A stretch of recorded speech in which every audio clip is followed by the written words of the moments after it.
Hello, can everyone hear me okay?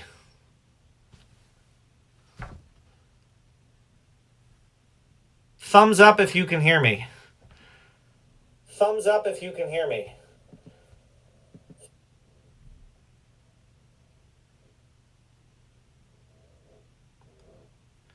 All right, great. So it looks like, yeah, that was because I had this open on my laptop for if you heard an echo. Good. Well, thank you and greetings from Cambridge, Massachusetts. I just got back from London and heading back over there in a couple of days. But at the moment, I'm sitting here across the street from MIT and down the road from Harvard. In the palatially appointed offices, as you see, of my startup company, Distilled Analytics. So thanks for signing in for our live webinar on Oxford blockchain strategy. For those of you, I think all of you know, this is a 6-week program that we offer through the Said Business School at the University of Oxford. We're launching it next week. And the Oxford Blockchain Strategy program is intended to give you decision making tools and information so that you can figure out what you want to do around blockchain, whether it's enterprise blockchain to integrate it into your organization, or it's consumer blockchain, and you want to launch some great new cryptocurrency or some other application like CryptoKitties or you name it, really. So you'll typically spend a fair amount of time per week on this program. It may be 12 to 15 hours per week, but what I like to tell people is you get out of it what you put into it. When taking this program, you're investing in your career and your professional development. And so this is an opportunity to decide, how important is that for you? And how much do you want to receive as a benefit from the program? That'll be entirely driven by how much you put into it. By the way, I'm going to be referring over to my laptop periodically in case you see me looking away, because that's where we have our notes written out here. So upon completion of this program, you'll receive a successful completion. You do have to actually pass it. You will receive a certificate of attendance from Said Business School at the University of Oxford. If you looked on LinkedIn for our FinTech program, you'll see a bunch of folks have posted their certificates from our first run of Oxford FinTech, which is a different program. This will be the first instance of Oxford blockchain strategy, and we're very excited. We have an incredible group of instructors and industry experts who are conveying state-of-the-art frameworks, tools, and knowledge for how to deal with the blockchain revolution. I also encourage you to take a look on the Said Business School Twitter account and YouTube channel and LinkedIn. We are having various interviews show up. So I've been interviewed now twice by the BBC about different applications of blockchains. They're nice little podcasts that you can take a look at as well. So with that, let's dive in. There are a bunch of questions people have posed. If you have additional questions, please don't hesitate to put them in the comments section, and the team at Get Smarter to You will append them to the end of the list. So let's get to it. All right, the first question is from someone who's working with an organization to set up an ICO, and will, of course, cover how to analyze whether an ICO is the right option, and if it is, how it can be designed and implemented. Well, we're certainly going to touch on ICOs in this program. It's not our place to tell you whether or not it's a good idea, but we are seeking to provide you some context and provide you some information around what's going on with ICOs in the market so that you can decide if it's the right solution. Our goal in general is to, following the old adage, not to give a man or woman a fish, but rather teach someone to fish. And so we are going to hopefully let you hook a really big sailfin through this program. So you'll figure out whether or not ICO is the right choice based on what you learn through the program, but that'll be your decision. After completion of this strategy program, what job categories can I look to put my knowledge into? We've designed it so that, so this is the next question. So we've designed this around And I'm going to take one question out of order because it's an important one. I just saw it come up. Someone said, "So you're not teaching us how to program?" It's called the Oxford Blockchain Strategy Program for a reason. It is not blockchain programming. It is not blockchain technology. This is primarily for either business leaders who are trying to figure out what to do with blockchain, or technology leaders, technical leaders who want to understand how blockchain works in context. So how what they're producing is used, or entrepreneurs who want to build a new blockchain business and want to think through the implications around that and how to sort of prepare for launching their company. It is not a Solidity programming class. I think there are a number of companies that are offering the mechanics of Solidity or Ethereum or other kinds of blockchain. That is not our role. Our role at Oxford Said is to help you think about technology disruption in context, and that's what we are doing. Okay, so after completion of this program, what job categories can I look at? I mean, our intent is that we want to make sure that these frameworks and exercises and tools that we're providing you can be applied in many different areas. So our intent with this is that you can put this knowledge to work whether you are in a legal or advisory services or technical or management role. What you're getting out of it is, one, you're hearing from some of the top people in the industry what's going on and what they're doing in blockchain. And two, you're hearing from Oxford Said faculty about how to think about technology disruption and what decisions can you make based on being faced with something as disruptive as blockchain. So our theory is that you can put this stuff to work in many different categories. What are the payment options for the program? Are there scholarships on offer? In terms of payment options, I ask you to speak with the Get Smarter onboarding and registration team. They'll be able to help you figure out different payment options, but there are full pay and multi-pay options.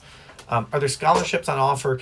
Unfortunately, this is a very expensive program to deliver. Part of why we are 1,800% more successful in terms of how many people start versus how many people finish our online program.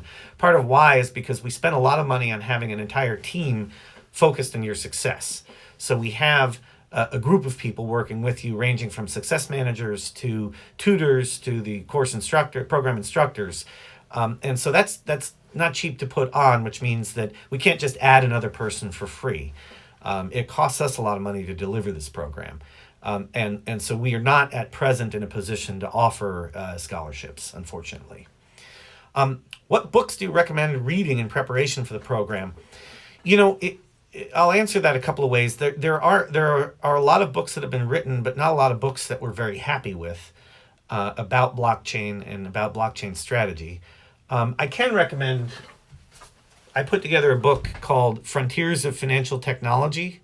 I see that the camera is reversed, but it looks kind of like this blue color if you look it up on Amazon, which the first 3 chapters are about blockchain and blockchain strategy in particular.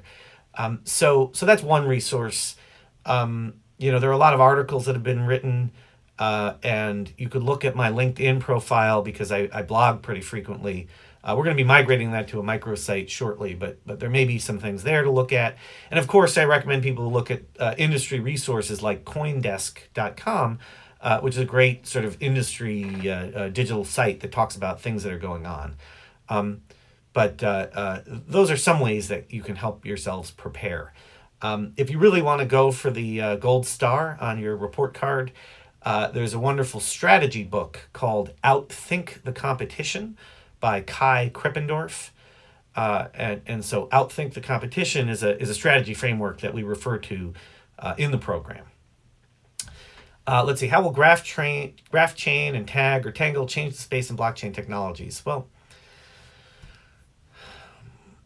there are at least 1,000 new protocols that have been proposed in the last year. So I'm not gonna dwell too deeply into any one individual protocol. I'll put them under the category of A lot of people, including the folks I work with, have been struggling to come up with ways to address questions of security and data management. In fact, not to keep pushing books, but we have spent a lot of time thinking about this. Trust Data is a book where we propose the secure multi-party computation with secret sharing as a method for sort of transformational change in blockchain and data storage.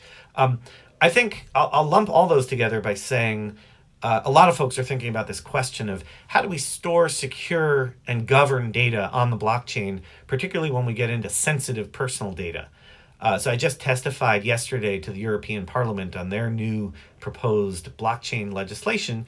And one of the questions that came up is, if you put your health records on blockchain, how do we know it's secure? And so things like GraphChain and some of these other solutions are trying to help address this challenge of cryptographic security for data management. But I expect we'll see others. Okay, next question. I'm a lawyer focused on the technology sector. Is this program suitable for me? The answer is yes.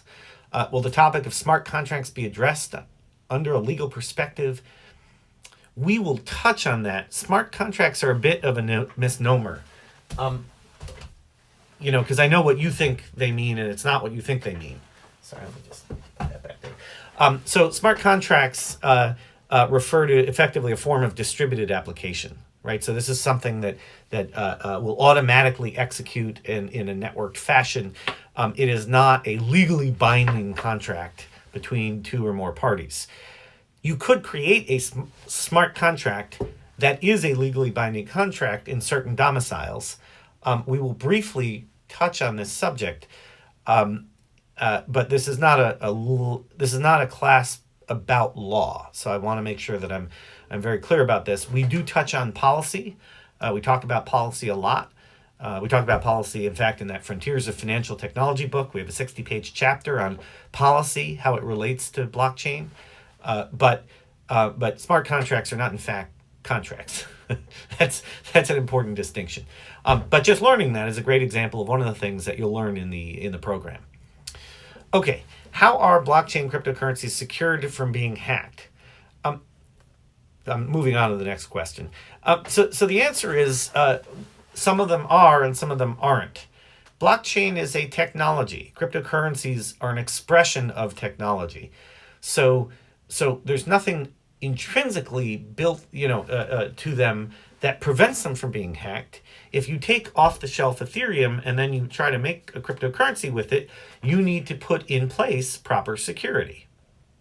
So this is a really important point because a number of ICOs and other, sort of efforts to raise funds through blockchain have been hacked because people did not put in place good security. And one of the most famous was one of the earliest ones, the DAO, the DAO, the Distributed Autonomous Organization. So that group was hacked with $50 million was stolen, and then the whole thing was blown up because they did not put in place good security, even when several people pointed out the security hole in their system.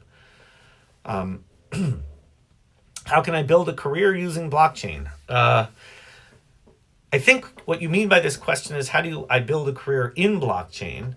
And the answer is there's nothing magic about blockchain versus other new technologies. It is very early days in the adoption and understanding of blockchain, which means there's a lot of opportunity to take a career switch from some other background and get into working at a company that uses blockchain, or get into a blockchain company, or start a blockchain company. Careers in blockchain is sort of slippery. It's kind of like saying, how do I build a career in C++? Well, you don't build a career in C++. You build a career as a software engineer, or as a product manager, or as a salesperson, or as a biz dev executive, or as a CEO. And so blockchain is another fantastic tool. By the way, I apologize if there is some buzzing noise that periodically shows up in the background. They are doing some construction in my office building, which I did not know about. And so it'll periodically be going off as we try and go through this webinar. All right. Will this program equip me with the tools required to build a blockchain strategy within an NGO space, more precisely the UN, the Red Cross? As part of the course, do I get to design the strategy as a thesis? The answer is absolutely. The capstone deliverable of this program, this is what you're going to get out of this program, is that you work in a group, or, although we do not recommend it, it's possible to work solo, but you work to build a blockchain strategy. So you will walk out of this with not just frameworks and tools, but an actual strategy that you'll work on with a team. So if you can convince your team to do it around the UN, the Red Cross, which I think a lot of people would find interesting, then that'll be the strategy that you work on. You also can choose to work alone. We do not recommend this because you learn the most by working in a team, but it is possible. Okay. What's the risk of fraud by the people that manage the blockchain currency, and what is the safety of recovering value if it is taken from your account without authorization? So this is a tricky question. The risk of fraud is high if it has not been otherwise engineered out of the system. Therefore, you want to do your diligence on who the people are who are offering that cryptocurrency. So most notably with Ethereum, when the DAO hack occurred and 50 million ETH were stolen, Vitalik Buterin, at the request of everyone involved, came in, forked Ethereum, and made the fraud stuff essentially useless or worthless.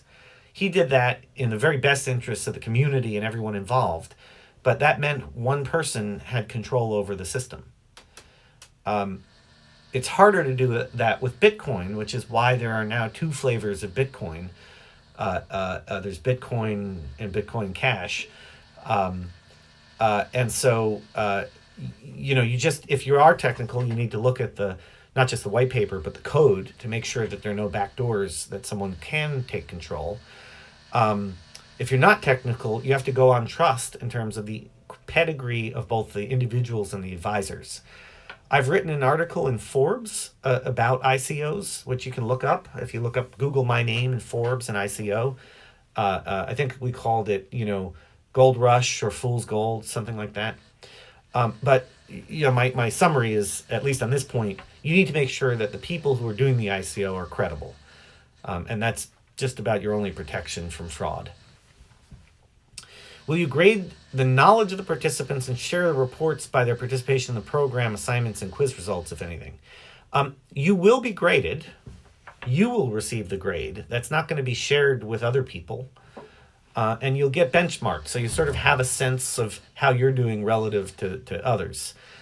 Something I will note, we grade with the Oxford grading system, which means it's a European grading system. In the European grading system, 50% or better is a passing grade. You're not going to get a transcript with like a letter grade on it. When you complete the program successfully, meaning you get 50% or better on all the assessments, you get a certificate. And there's no difference between someone who gets a 90% and someone who gets a 51%. They both get the same Oxford Blockchain Strategy Program certificate. The grade is strictly for your own edification to help you understand, diagnose where you understood something better and where you need to spend some more time. I mention this because people who've been raised in the American system are used to a system that has tremendous grade inflation. Where in the American system, I know many MBA students who, if they got less than a 90, would be furious and go and complain to the dean and, so on and so forth. So in the American system, anything below a 70 is usually not viewed as acceptable. In the European system, it's anything 50 or above is considered a passing grade. Okay. Will I be able to discuss and understand the core concept directly from the instructor in a one-on-one session if required? Well, sort of. So recall that we're going to have about 1,000 people taking this program. I unfortunately do not have time to talk to every one of you one-on-one. I regret that, but that is the nature of the beast. You will have mentors, tutors, who will be answering questions in the online forums. I also do a webinar, and some of the other instructors will do webinars like this one where you submit questions in advance and then we answer them. And we hold a contest for sort of the best, the highest grade in the class, and the winners of that do get one-on-one time, one-on-one time with me. But we unfortunately do not have time for one-on-one conversation with all 1,000 people. What we do find, though, is that what you learn from each other in the online forums, in group discussions, in live face-to-face meetups, is usually a lot more valuable than anything I could tell you. But that said, I wish I could talk to each of you one-on-one. I can't, but we have put in place mechanisms that you get a lot more personalized attention that you do in the typical online program. So every one of you will have a success manager who will stay on top of you, making sure that you're keeping up with the program every single day. You'll get emails, you get messages, so that you're able to keep up with the work. And then, as I said, we do have tutors and instructors. And saw the question come up again about how many people are taking it. We have should be about 1,000 folks. You'll be divided up into groups of roughly 100. Which helps with small group discussion, and then within that, your team for your capstone will typically be like 4 or 5 people. Okay, does the program cover the implications of blockchain on sustainability in general, on energy sector in particular? We deliberately are not going into great depth on any one specific subject matter application of blockchain. We're providing general purpose tools and frameworks. And then if your group, you remember what I said about the capstone, if your team for the capstone decides that you want to work on sustainability and energy, then that is what you will go into depth on, and that's what you will sort of get a lot of knowledge around. I should also mention that I have written a white paper on this with Deloitte. So if you Google my name, Deloitte, and energy, it was focused on more around like oil and gas, but does at least touch on the energy sector. And there's a lot out there, by the way, about sort of sustainability and blockchain. So this gives you rich resources in order to be able to have the information you need to do your capstone project. Okay. So I'm just sort of glancing over the comments. I see some people asking about, is it entirely online or is it in person? And I'll just mention, although the program can be completed entirely online, we tend to find people in major cities, certainly, but anywhere, want to meet in person. And so we tend to get these meetup groups organized city by city around the world. So we've seen this with our fintech class, which we've now run 6 times, and they're very robust meetup groups in places ranging from, London to Zurich to Hong Kong to Singapore to, all over the world. So we certainly encourage you to form a meetup group for your city, and we'll provide you some sort of mechanisms to engage around that in the online forum, which launches next week. Okay. As someone who's actively involved in developing blockchain strategies at a high level, I hope to achieve a read across from 35,000 feet to the ground level. Are we pooling experiences, comments, and knowledge of both participants and faculty? The answer is yes. So I will mention, not only have we got a broad range of experts in the program who provide perspectives from many different points of view, but also, as deeply as you want to dive down the rabbit hole of the online forums that we're set up for the class, you will be able to hear what people are saying and asking. And this gets back to my earlier comment of you'll get out of this what you put into it. And so if you put more hours in, you'll spend more time interacting with your fellow students from around the world. I don't have the exact count in front of me, but I seem to recall we had people registering from over 90 countries. And you will be able to sort of see what they're saying and make your own contribution. So I do think this will give you a read across if you invest the time to look at what people are saying. In addition to covering the core expertise of blockchain, will the course offer, it's a program, by the way, not a course, but will the program offer any real-world practical experience as a stepping stone into the commercial world? I will argue yes, because the way the program is structured is that in addition to the sort of knowledge and interviews and tools we provide you, you build a capstone project. That is the heart of the program. We have found over decades and decades of cognitive science research that project-based learning in teams is the most effective way to learn. We learn best from each other. And so we've created an environment and a pedagogical framework where you are going to work on something that's applying blockchain to a real world problem, and then, sort of seeing what solution you come up with. And so we believe this will be an excellent stepping stone for the commercial world. You'll be able to say things in interviews like, well, I thought about the problem of, let's just pick an example from these questions, of how to apply blockchain for managing carbon credits in the EMEA region, and here's what we decided would be the best way to go about that. So you'd be able to get very specific and very tactical, but also very strategic and very big picture, and all in 6 weeks. Will the technical aspect of distributed decentralized blockchain systems be covered in the program? So our goal here is to give you enough knowledge about the technology that you are able to understand it from a management point of view. So we are not teaching you how to program Solidity or Ethereum. We are providing you with information about what is a Merkle tree and why is this important, and what is a cryptographic hash, and what is a block, and why does block size matter. Things like that we absolutely will cover, but we're not going to actually teach you how to code. But this either can help you when you then begin to code, do something more intelligently, or help you when you're either trying to hire someone to build things for you or work as part of a team that's doing something in blockchain to understand what's going on and why. What exactly will my capabilities be walking away from this program? So this is the last of the pre-issue questions. Then I see a bunch of questions have come in since. So let me just jump in, and I just want to make sure I see how we're doing on time. There's a course information package that you should have received, and if you haven't received it, please reach out to the Get Smarter admissions team, and they'll be happy to share that with you. So that'll give you some detail on what your capabilities are with respect to the program. But at a high level, you will walk away with an understanding of what blockchain is. You will know what are some of its key components, things like Byzantine consensus and Merkle trees and the like, and blocks, and cryptographic hashes. Why is it important to know those things? So you'll get some of the key terminology.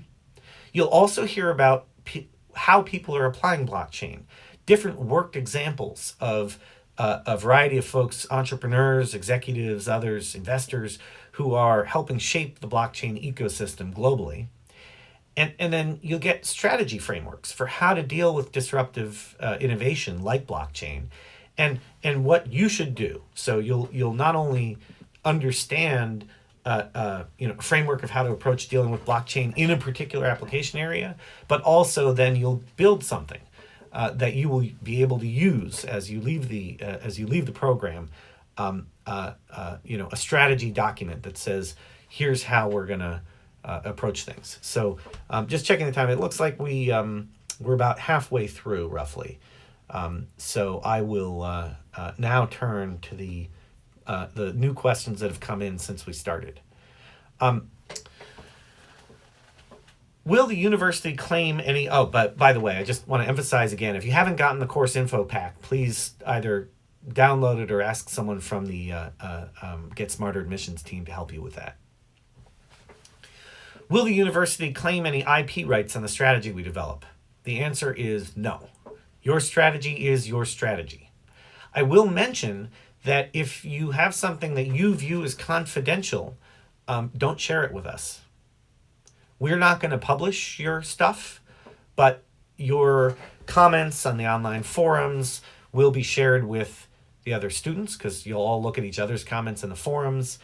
The ideas that you come up with will be reviewed by Get Smarter and our Oxford personnel, and so if you've got something secret, the best way to keep a secret is don't tell anyone.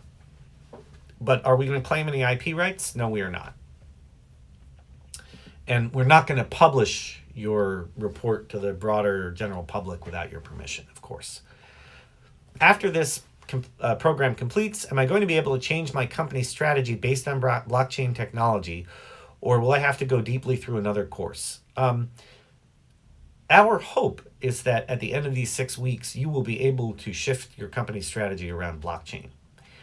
You get out of it what you put into it, so that is important to note. And with that, I will just say, yeah, you will certainly have the tool to be able to do that. Within 6 modules over 6 weeks, how realistic is it to actually create a strategy for our parent organization?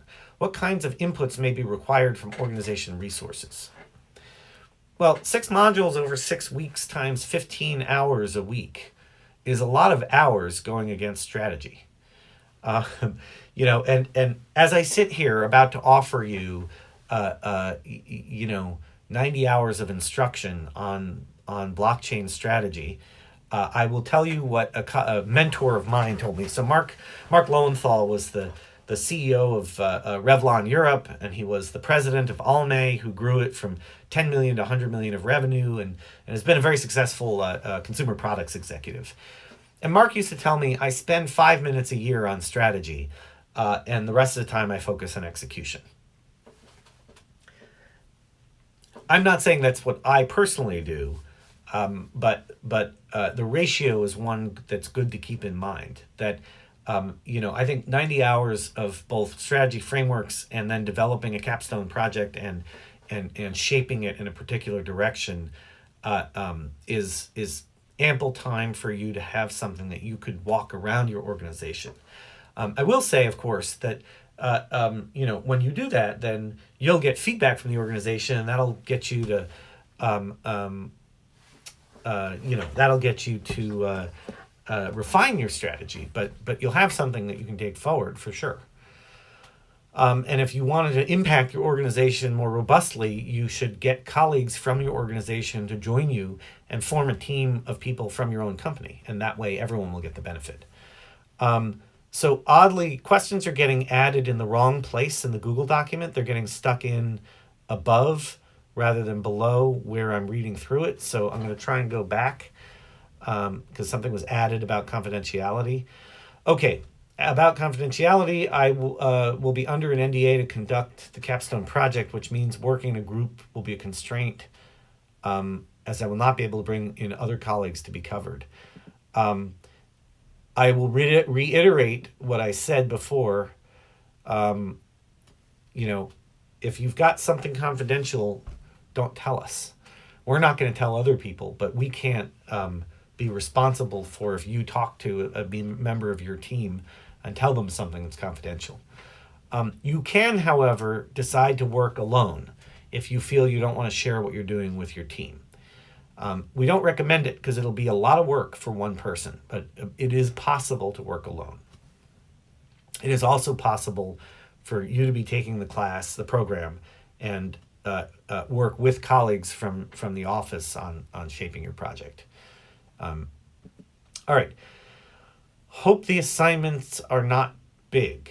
Well, you get out of this what you put into it.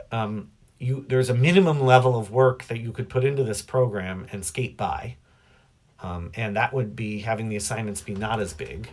But I tend to find that you will have a much richer learning experience and get more of your money's worth from this if you invest more time and effort.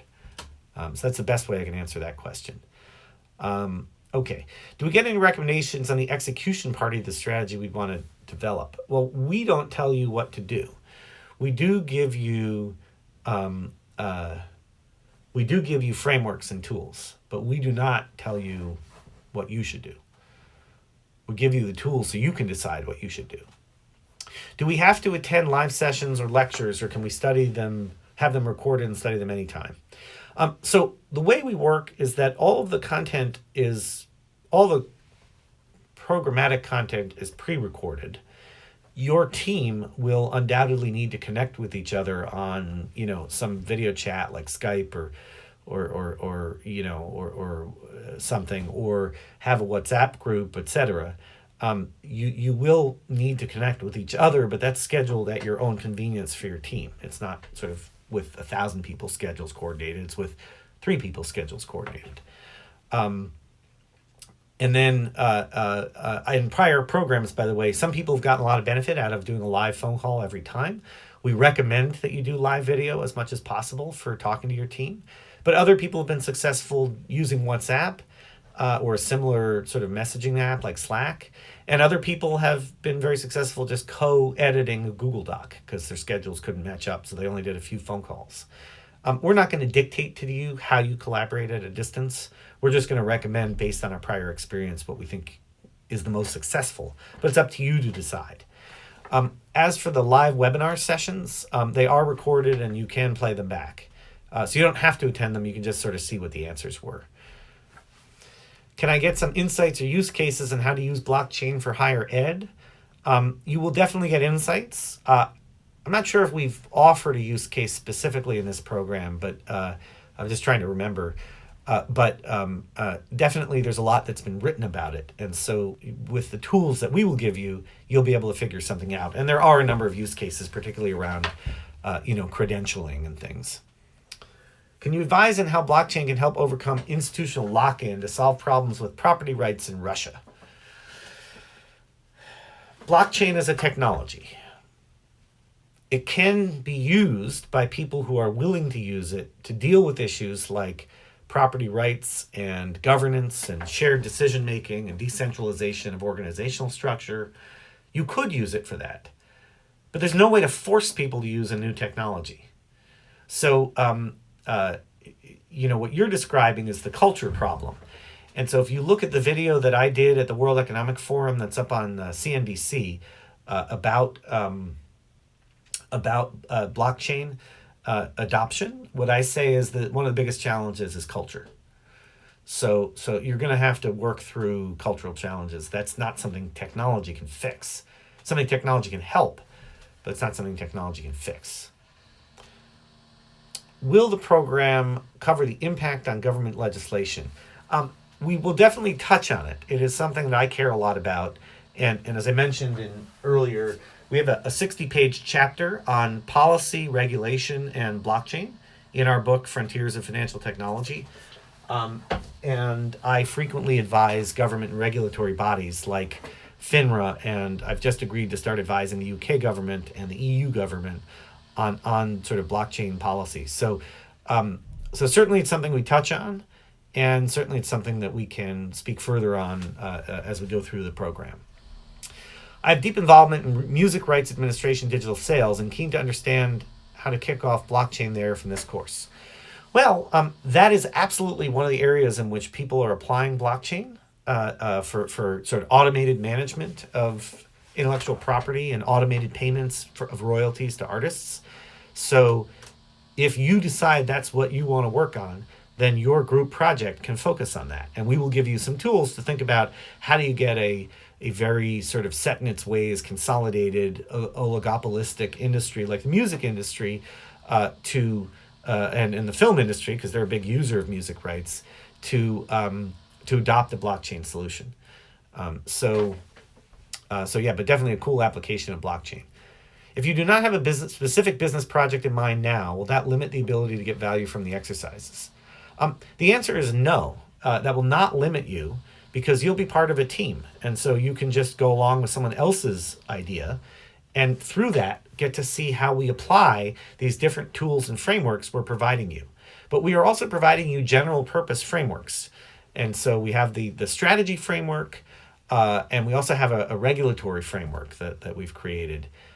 So those, you'll sort of understand them in general, but then see a specific application. Do I have to be aware of strategy frameworks prior to the course? No, you do not. We will provide you with strategy frameworks. You are certainly welcome to use others that you like if you already know some. But if you don't know anything about strategy frameworks, we will be providing them to you in the program. With a view towards collaborative and shared learning, will we be able to have access to other students' submissions after the assessments? If I recall correctly, let me go get let me talk to the course team and confirm where we landed on that, because we kind of went back and forth on this question. Not all of their assignments, no. And certainly, if you want to post your assignment in the group forum and ask people if they would post theirs after the fact, that's probably okay. Not before the fact, of course, but after the fact. But as far as the final capstone submission, I'm just trying to remember if we were going to show everybody the capstone submissions at the end. What's happened to us before is typically the students self-organized around this and then gave permission and sort of did it themselves. Because to the points raised earlier, sometimes people want to work on something that they don't want to share. And so from that perspective, we're not going to force people to share their strategy. It's more of an option. Let's see, some linked questions. How will grouping be done? Will they be sector-based? Are the participants grouped randomly, or do you match types of participants? So one of the layers on grouping is geography. And then if I recall correctly, we put together essentially interest areas. So you check off what you're most interested in, and then we try and put you together in a group that sort of matches to those interests. So it's not completely random, but it's pseudo-random. There are some guiding principles. In particular, one thing we struggle with is to make sure that you're not in 12 different time zones or 5 different time zones, right? So we do try and have like the north-south bands covered, unless you decide that you want you want a more global group. And we have had some people. I had one student a few years ago from New Zealand who specifically requested that he be put in a group with people from New York and London because he wanted to see what else was going on around the world. And so for him, this was a learning opportunity. I've had other people say, I can only work on this between 6 a.m. and 8 a.m. before I go to the office, so I cannot be in a group with people who are, whatever, 6 hours apart or 12 hours apart, whatever. So we do try and group people roughly by time band, but you could certainly petition to be put in a more diverse group if you wanted. And then, as I said, there are sort of interest areas to align around. Okay, I'm concerned with execution, whether I need to work with a major institution or going to be a solo starter with startup funding. Blockchain in the music industry I'm referring to. There's no one answer to that question. So the answer is I have seen people approaching it from both directions. And so what I will suggest is that through the program, you will get the tools to make that decision.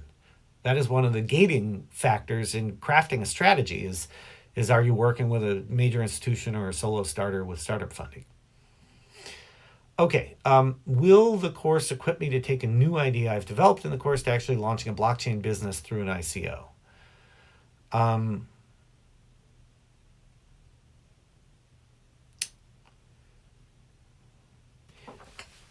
mean, it's gonna, the answer is yes and no. I mean, it's gonna give you the strategy. It'll give you depth on blockchain, and it'll give you strategy. Without talking our own book too much, we'll say that if you actually want to prepare to launch a business, we would suggest you also look at, or instead look at, it's up to you, and use this as the only thing you're using to launch the business. We'd say look at the Oxford FinTech program, because that is around building business plan, which includes some other elements that we're not going to cover in the strategy program. But if you've got other resources, then this certainly could be the strategy and market analysis that you use in creating that blockchain business, and then you apply that knowledge into your other resources. Okay, let's see, another question. How does one find blockchain programmers to bring on as part of a team? I get this question a lot. In general, people are like, how do I find programmers? How do I find programmers to work on my fintech? The short answer is you have to be very aggressive about networking. You have to go to meetups. You have to go to online forums. You have to put ads up. You have to interact with people in the program as well as outside the program. There's no simple way to find blockchain programmers. They're in high demand. And there are a lot of people looking for them. And if you don't have any money and you're looking for someone to work on your idea for equity only, you better be prepared to be really persuasive, because people can just go and get paid like cash or tokens to go build something. Do you suggest also learning coding and finding coders is an issue? So the answer to that is, you know, learning coding is never a bad thing, and it'll give you more flexibility if you know how to program. You know, as the CEO, so I'm going to ask the Get Smarter team to put more of these questions into the Google document, because I see several comments have swung by, but I can't keep my eye on the comments and keep my eye on the questions at the same time. So as a CEO, eventually you're going to want to focus on managing the business and not do all the coding. But being a CEO who is able to code is a tremendously valuable asset, because programmers tend to find you more credible, and in addition, they it's easier to recruit them and easier to manage them if you understand their work better. So I am no longer a coder, but I used to code. And the fact that I have at least some basic knowledge of technology means that I have some better understanding for how to manage a technology team. Okay. FinTech program Central European classes begin when? Switzerland here. Well, the program is global and completely online. Ooh, that was a really great suggestion from Luis. Participating in hackathons is a really great way to recruit coders, because you have a lot of people who are interested in the same subject showing up for a thing, and usually there's a mix of business people and programmers. So that's an excellent suggestion, Luis. Okay, so back to the question, when are the classes beginning? So the program is being offered completely online all over the world. It's already decentralized. So Luis is saying, let's decentralize the FinTech course. Well, it is decentralized. So we had students in over 90 countries who took it, and so it also starts on February 28th. I will be interested to see if there are any individuals heroic enough to take both the FinTech program and the blockchain program. And so it's going to be a lot of work if someone does that. It's basically a full-time job if you do that. But I'll be curious to see if anyone does that, because it mostly is not overlapping content. They're mutually exclusive by and large. Okay, will you be at any speaking events in the near future? I've just come back from doing a ton of speaking. And so I'm just trying to think through my travel schedule. The next thing that I know that I'm speaking on is in April, I'm going to be keynoting the annual meeting for an investment fund in China that's an investor in my startup company. That's called Boyu Capital. So I think you have to be a portfolio company or an investor to see me speak there. Other than that, I've come back from 3 months on the road, and so I've done an awful lot of speaking in the last 3 months. I think most of my public speaking for the next probably 6 weeks is going to be digital. But we will post announcements if I'm going to be speaking somewhere. Usually I put something into my LinkedIn feed or into my Twitter feed or both, and then the program does as well. So certainly feel free to follow me on LinkedIn. I also post a column every couple of weeks. We also encourage you to sign up for our newsletter. So there's an email newsletter we send out every couple of weeks on FinTech and blockchain topics. Okay, please Get Smarter team, drop these comments into the Google Doc so I can answer them, because there's a whole bunch of them flying by and I'm not getting them all. Why are big organizations like banks not initiating large-scale programs? They're barely doing POCs. Hard to find contractor job opportunities from big companies, at least in the UK market. Gosh, that just runs completely against everything that I'm seeing. So I don't know where you're looking to reach that conclusion. I do know the big management consulting firms like Deloitte and Accenture and the specialty firms like Consensus are scrambling to find blockchain programmers as quickly as they can. The startups are all looking for it. It's very, very hard to find. So, initiating large scale programs, well, the European Union just awarded a contract for the blockchain observatory. So I don't know how bigger you can get than 29 countries. Is it 28 now? Sorry. But certainly in the UK, there is an awful lot going on. The government's very focused on this. Private sector is very focused on this. This year, we are moving from POC to large-scale adoption. So people are starting to roll out actual technical implementations of things like blockchain for trade finance and blockchain for supply chain management. So I don't know why you're reaching that conclusion, why these guys are not initiating large-scale programs. I know for a fact that they are and they have. And I talked to all the big banks. I personally have been in dialogue with with all three of the top 3 banks in the UK in the last 3 months. And I can assure you they're doing a lot. I'm an in-house lawyer and know next to nothing about market analysis, but more interested in the regulatory response that is developing. Is this the right course for me? I think it will be useful for you because it'll put the regulatory response in commercial context. We do talk about regulation. We've crafted something that we argue for sort of a policy framework, the blockchain policy framework around what to do with this and how regulators should, principles-based regulation approaches. I have had regulatory and policy experts argue to me that I'm not very modern and rules-based is the way to go, but feel free to have that argument. But we will talk about principles and rules-based regulation. We will talk about a regulatory framework. For all the students, this is useful knowledge because it's impossible to think about blockchain applications in any of the things we've talked about today without thinking about regulation. And I think as an attorney, you will bring critical knowledge to technical and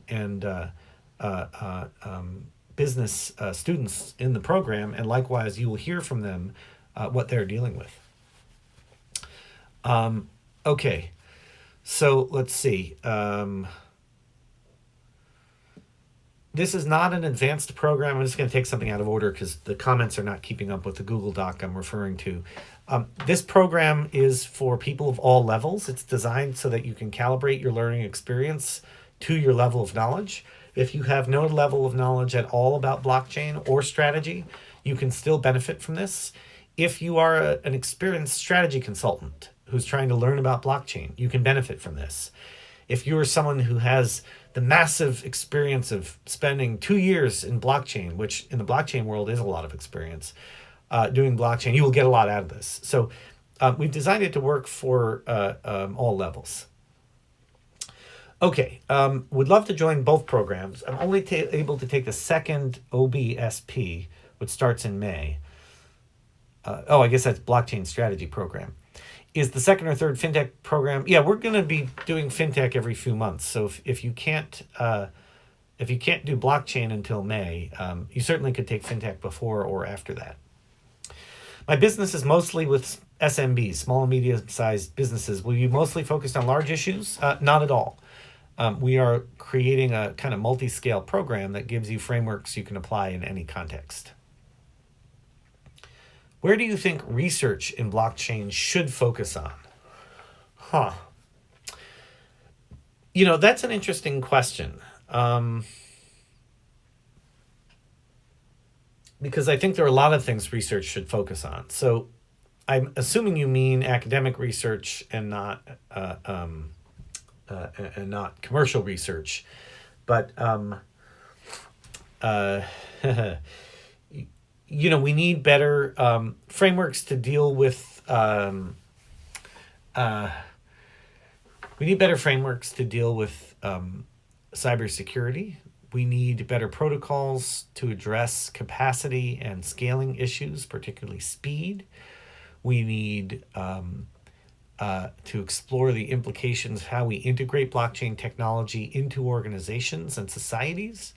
We need to explore the legal implications of a legally binding agreement that's automatically adjudicated on blockchain. We need, there's like I can't even begin to list the number of things we need in terms of where research should focus. What I personally look at are questions like, how can government policy support blockchain and fintech innovation? And how do we support innovation ecosystems through government action? So when I talk to policy guys, that's what I personally tend to find interesting, but that's by no means the only thing that needs to be focused on. For comparison, the MasterCard payments network can process transactions, 44,000 transactions per second. And Ethereum processes about 20 transactions per second. So if we're going to use blockchain as a mechanism to process payments, we need to massively upscale the throughput. How do you do that and keep its decentralized nature? That is an interesting research question. And there are people working on it, by the way. Okay. Let's take Uber, for example. If consumers and drivers were directly connected, how does the blockchain entrepreneur make money? Well, you could be paid a token utilization fee every time someone processes a transaction on your blockchain network.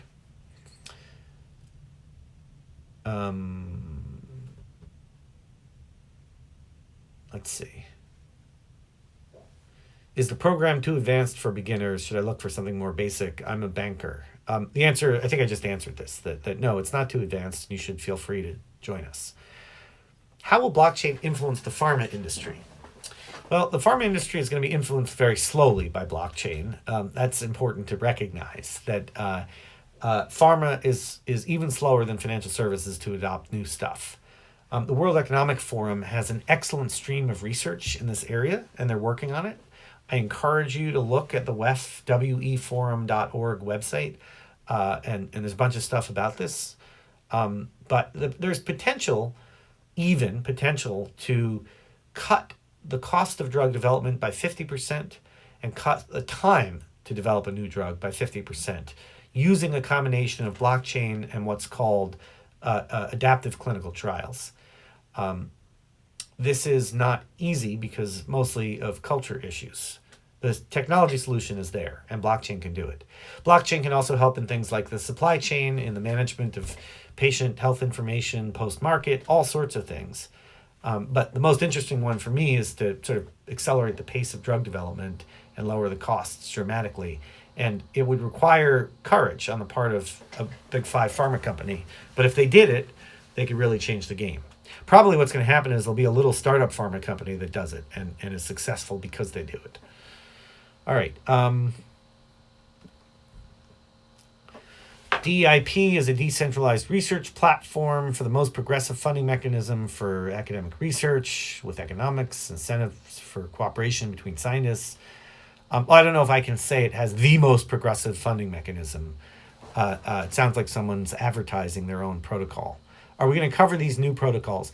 I mean, we touch on some protocols, but the whole point of this program is not to be protocol specific. So if we were protocol specific, the program would be out of date by the time it launches, because so many new protocols are being launched every day.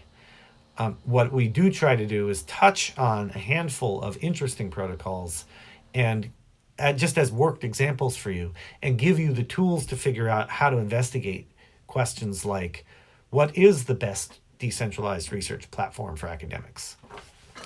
I actually thought the DAO was a great idea. They had terrible cybersecurity, but the idea behind the DAO was to fund academic research. Can the blockchain framework work across mobile applications? Absolutely. In fact, someone had there are a few of these mesh network blockchain protocols that people have launched where, the local computing power on the mobile device, powers the blockchain. There are a bunch of these. So yes, for sure. As an entrepreneur trying to build a fintech blockchain, what would be the takeaway from fintech versus blockchain program, and which will be the most relevant and beneficial? So I guess the answer is the blockchain strategy program goes into a lot more depth on blockchain specifically, both in terms of the experts and examples we provide and background in the technology. And it goes into strategy in a lot more depth. So we spend a lot more time on strategy frameworks and how to apply them. and your capstone is a strategy framework. I will argue that you could then take the strategy, which lets you figure out market and addressable market and how to attack the market.